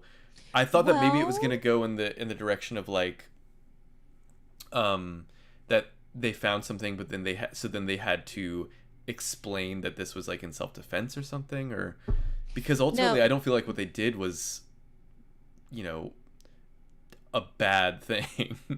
I know, but okay, I think that the whole like deliberation about whether they should turn in the dead body of the guy that they killed, Hmm. the guy who raped Robert or whatever. Hmm. Wait, was it? Yeah. Um, well, that was addressed, I think, in the end because, like, okay, they're doing this investigation, and Burt Reynolds, he points out, like, okay, if we turn this body in, we're going to be faced with a jury full of the relatives of this guy who are going to find us guilty. You know what I mean? And then But would they? I mean, Drew's guilty of character, what? Of who cares? self-defense? The point, like, that the land where it's like lawless, you know what I mean? And there's not Yeah. going to be justice. And I think that was implied. So I think that there's still this question of like when you're out in the middle of nowhere, kind of, what does law mean? What does it matter? Like what the law states, because ultimately when you're in a place where it's just so kind of removed from city life or society, people do things that they decide the law. People decide what they want to decide. And so, or whatever. I don't know. I'm just Well, guessing here. But I get them. but Um, Go ahead. but then let me just finish because I think that they do. I mean, I agree that it felt like a little meandery at the end, and that it did feel kind of like, okay, they're like throwing in all this stuff. But the last, I think, is like the last scene when the cop kind of, they don't find anything in the river, and you almost get the sense. So there's like two cops, or there's like an investigator, and then there's a sheriff that are on the site, and the investigator's like, these guys are hiding something, Hmm. and the sheriff's like, we got nothing on them, you Hmm. know. Yeah. And I'm not sure. I mean, it's implied, but I'm guessing that the investigator who thought that they had been hiding something, he seemed to be actually like from somewhere else, like a city or something. To me, like I got the feeling that he was not like from there, whereas you get the sense that the sheriff is from there. Hmm. And the sheriff is the one who's like, we got nothing on him, we can't hold him. And so in the last scene, the sheriff goes up to John Voight and he's like, just out of curiosity, why did you have four, life vests or whatever? He questions them, and then he looks at him and he kind of implies that he knows something was up, but he lets Yeah. them go and he's like, I never want you guys to come back here. I'd like to see this town die peaceful. Well, I guess I liked that line. That was the that only was, line in the whole 15-minute, yeah. way too long coda that I Right. enjoyed. But what I think that was implying was that, in a way, so like Burt Reynolds was right, you know what I mean, is like this guy is probably related or connected to these people. He knows what kind of people they are, Hmm. but he also knows that there's probably shit about, that could surface if they did find the bodies, about those people that would be very incriminating to them, you know what I mean. And so maybe he just didn't want anything to come up, and he was willing to let them go to, like, you know keep stuff under the table that wouldn't have been good for anyone, you know what I mean. And so I think it was still kind of like asking the questions that came up, but also showing us that, like, maybe they did make the right choice, you know what I mean, by kind of. Oh, they certainly made the right choice, though. But I Well, I feel like agree. all that could have Mm-hmm. just been implied. I feel like there already was enough information in the movie for me to feel like, Sure. yes, absolutely, they should cover this up.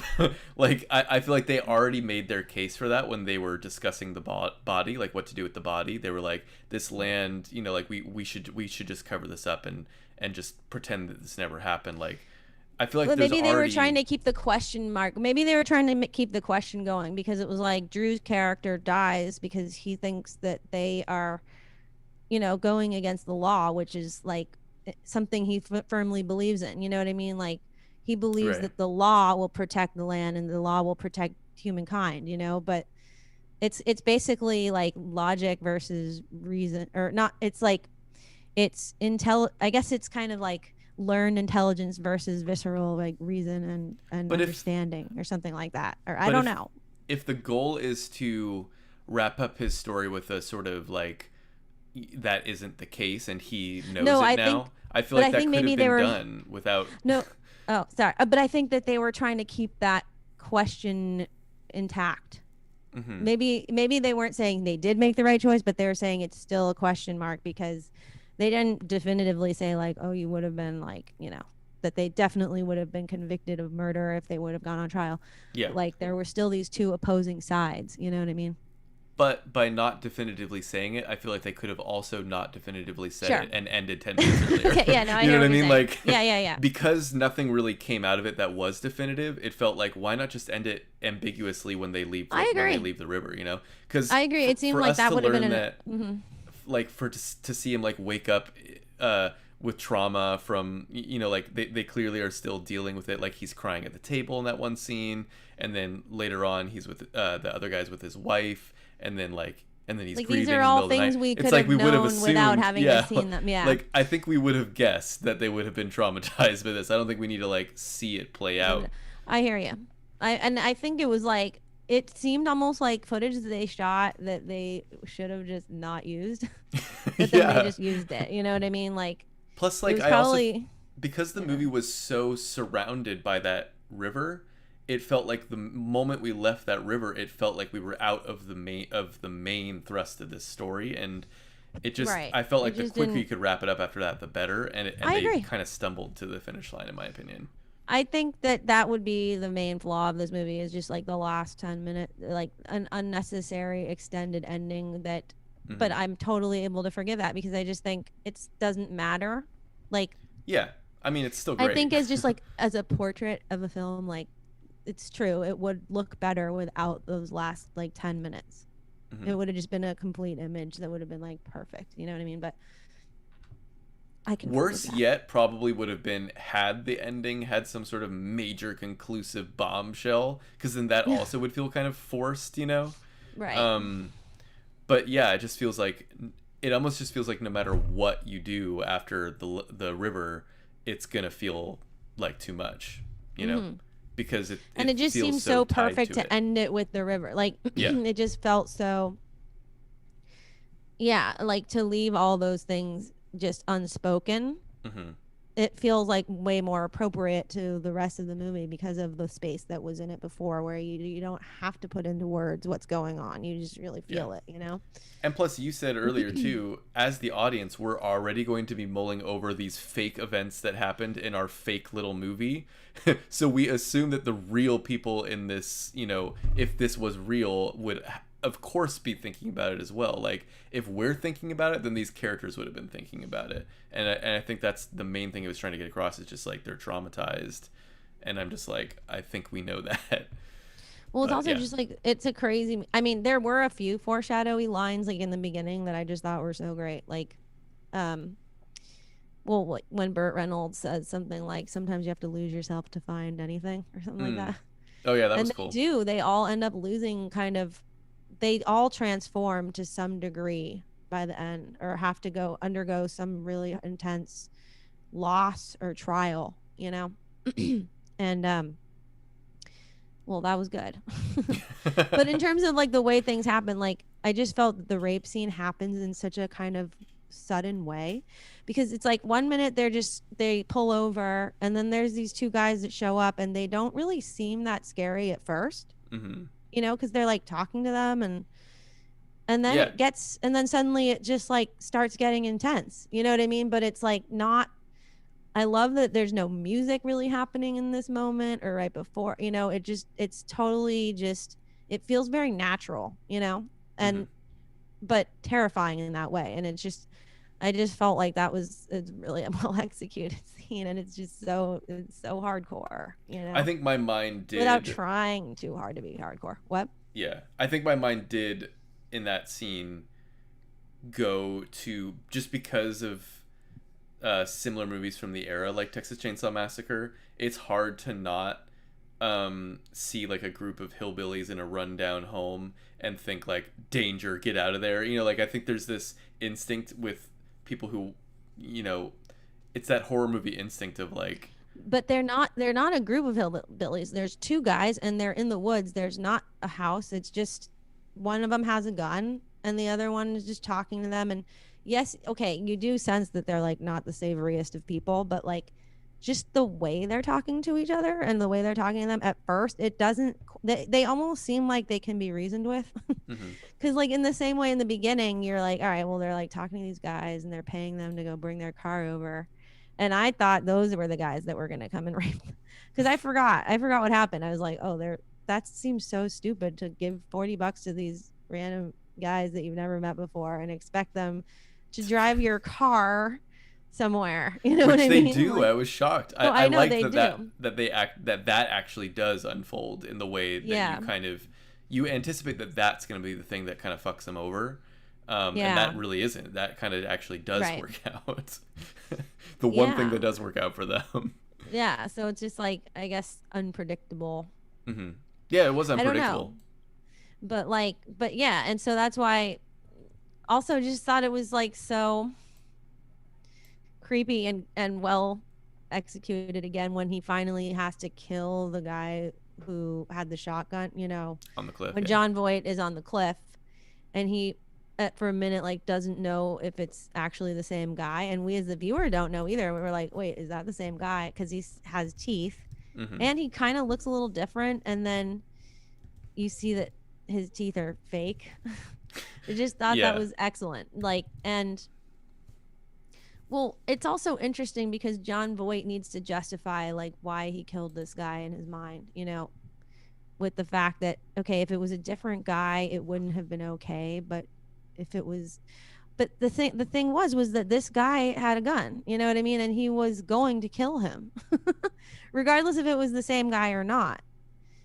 So it's just, I Yeah, mean, well, I I guess don't they were know. kind of implying that it could have been a hunter. Because remember, the other guy said, like, "Are you sure it wasn't just a hunter that was up there?" I mean, Well, we know for sure that it wasn't, but I but think, even if it was a hunter, he still was pointing the gun at him, right? Like they basically shot each other at the same time. yeah, I guess that's true. Yeah. And so, I mean, it's interesting to consider what on what basis it's okay or like morally correct for John Voight's character to kill something or someone, and Hmm. on what basis it's not okay. And maybe they're trying to like get you to think about that too. I don't know. Yeah. But I think we should probably wrap it up. wrap it up. We're approaching Yeah. 11. But I Fun mean, movie to talk about though. totally. Yeah. I mean, this was. It has been on my list for so long, and I keep forgetting about it for so many years. So I'm it glad was nice you to finally see requested it. it. Yeah, I just like randomly thought of it. I was like trying to think of movies from the past that I still have not managed to see, and this is uh, finally one that bubbled to the surface when I thought that. It's funny. I told Anton, I was like, I need to watch Deliverance tonight. So, and he was like, oh man, I've seen that. I was like, well, I've seen it too, but I'm doing it for Totally Tell Me. And I start watching it. And then he was like, oh, just start it. I'll go take a shower, whatever. And then he saw me starting it and we were both watching it. And he's like, oh man, this is good. I was like, yeah, it's really good. He's like, all right, just pause it. I'm going to go take a shower. And he basically ended up wanting to watch the whole thing because it's freaking good. Nice. Jared Floyd, you just commented, "Sorry for clogging up your comment section." Don't apologize. I mean, I am reading everything you're writing. I just we weren't really able to get to it. But Jared shared a crazy story of when he went to a heavy metal guy's house and kind of like was learning about what Deliverance was before he saw it. So you can read about that on the Facebook comments if you're interested. Wait, so Jared L. Floyd is from the South? Yeah, he's from the South. Where are you from in the South? Let us know in a comment. I'm not sure if you mentioned specifically where you're from. I see that he said, every time I talk to someone who isn't from the South, their first impression of the people where I live is either Deliverance or that one episode of The X-Files. And then he said, which unfortunately isn't that far from the truth. But, well, I I haven't know I seen the think one so. from the No. X Files. Do you know what he's talking about with the X Files Not episode? specifically. I mean, I watched the show incrementally. Well, Hmm. I mean, I wasn't that addicted to that show as a kid, but I He watched a says couple Kentucky, episodes here and there. by the way. Oh, He's from Kentucky. Yeah. Yeah. Mm. Well, hey. Yeah, I think this certainly seared a memory into into the culture really of what hillbillies are, or like, you know, that there's something to be feared for sure. I mean, it certainly is like the hillbilly movie, I feel like, that people talk about. Well, it definitely makes you think like, don't get stuck in no backwoods type shit. Hell no.